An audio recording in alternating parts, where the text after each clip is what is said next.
Oh, we heard from Africa, and now we are going to hear from Asia, and particularly India.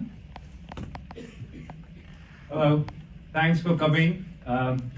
Actually, as Nuno said, it's very difficult to discuss the whole of Asia in 10 minutes because not all countries are equal, whether it comes to resources or it comes to their transition.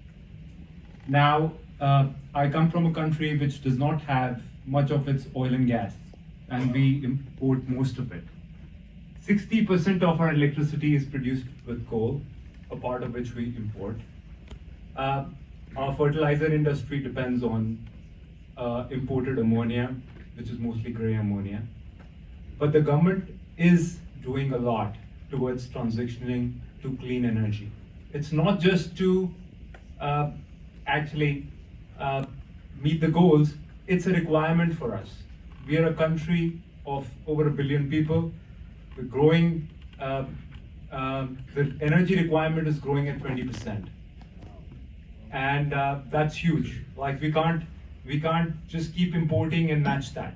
So all the, we're not gonna be replacing all our coal plants with solar plants, but the solar plants are required to meet that additional requirement because otherwise our import bills are going to go up and we're going to have other complications. So the Indian government has come up with a new ministry which actually deals with renewable resources, which includes green hydrogen and solar in a very big way. We've got biogas, we've got a lot of other things. 10 minutes is very short to discuss all the regulations, but there are two major bills which have come up this year. One is the green hydrogen policy, and the other is the energy conservation bill. Actually, the energy conservation bill just came out in August this year. So what the government is trying to do is that it's going to set up a carbon market, whereby if you have a liability or an obligation to use clean energy and you don't produce it, you can actually buy carbon credits. And this is going to enable the people or the companies or the investors who have invested into green energy to actually encash it and not just rely on doles from other countries or with the government.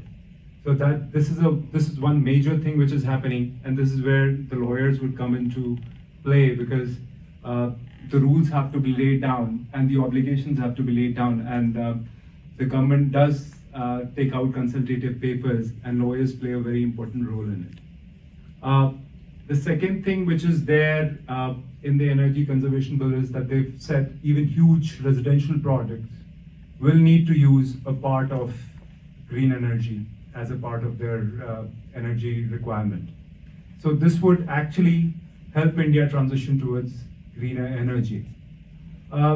We have one of the lowest energy consumption at this point, and so we can't just be expected to totally transition to green energy just like United Kingdom or other countries are required to, because we don't consume that much and India has a lot of development to do.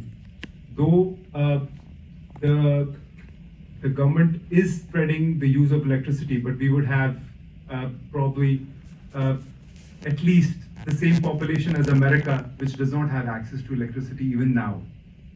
So that's like, so we need to provide electricity to them. So the goals for us need to be a bit more relaxed. So our net zero goals are, I think, 2070 as per the COP26.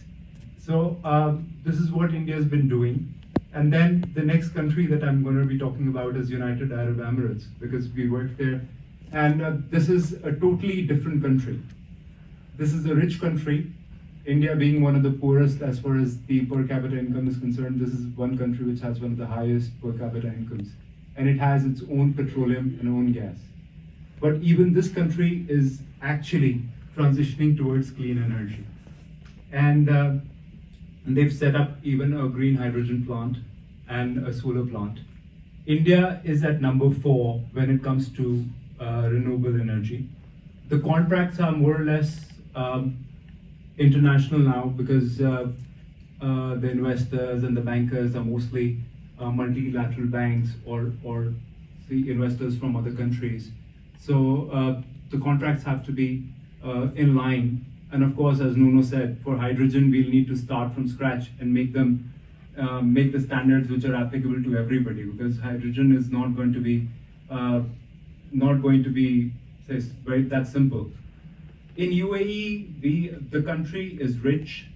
They want to transition to net zero by 2030. That's what their aim is, though they have so much of petroleum and so much of gas, but they can afford it. In India, our goals are 2070. What can the lawyers do, and what are our roles into all this transitioning?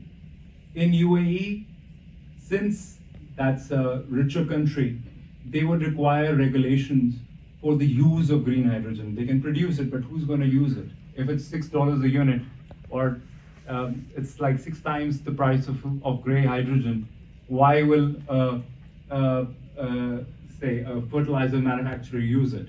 So it has to be either obligated or incentivized with the help of carbon credits. Similarly, for countries like India, where you'll need to get financing. Most of our friends here would know India is one of the most litigated countries. Why? The government is the biggest litigator. So this is what brings a big challenge for lawyers, because we are the guys who have to solve that. What happens is, if an investor comes into a country which has a requirement for green energy or other energy, he needs to be secured. But here we have a government which is constantly litigating. The contracts are drawn and redrawn. We have a concept of power purchase agreements which have been redrawn several times, because there have been a lot of cases. We've had state governments just pulling off their contracts from the market, or just withdrawing the subsidies that they were giving on the basis of some flaws with the producer or the other.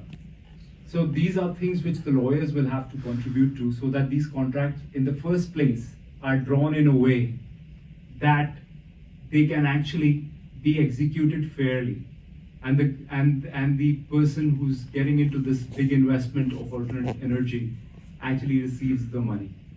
So I feel lawyers have a very big role to play, because these contracts are in a way starting from scratch, especially when it comes to green hydrogen, green ammonia. And I think for the survival of this planet, we all need to move to greener energy. So these contracts have to be done by the lawyers. And of course, litigation is our bread and butter. So we need to be ready for all that. Thank you very much.